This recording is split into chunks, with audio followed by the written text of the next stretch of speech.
अमरावती महानगरपालिकेतर्फे मान्सून पूर्व तयारीच्या अनुषंगानं 18 मोठे आणि लहान 22 नाले सफाईचं काम, झोन स्तरावर असलेले कच्चे नाले सुद्धा साफ करण्याचं काम मार्चपासून सुरू करण्यात आलं आहे। मनपा प्रशासनाकडून नियमित नाले सफाईच्या कामांची तपासणी देखील सुरू आहे। हवामान खात्यानं राज्यात यावर्षी किमान सरासरी इतका किंवा त्यापेक्षा जास्त पाऊस पडण्याचा अंदाज वर्तवला आहे। पावसाच्या कालावधीत आपत्ती व्यवस्थापनाच्या दृष्टीनं मनपाच्या सर्व यंत्रणांनी सज्ज असणं गरजेचं आहे। पावसाळ्यात आपत्तीच्या काळात सर्व संबंधित मनपा यंत्रणांनी समन्वयानं काम करावं, असं मनपा आयुक्त सचिन करंत्रे यांनी सांगितलं आहे।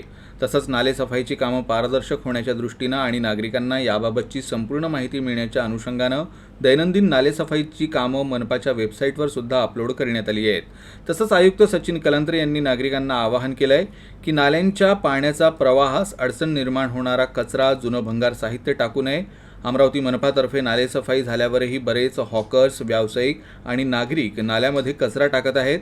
यामुळे पूरसदृश्य स्थिती निर्माण होऊन हानी होण्याची शक्यता असते। त्यामुळे नागरिकांनी सतर्क राहून नाल्यात कचरा टाकणाऱ्यांवर कारवाई करण्यात येणार आहे।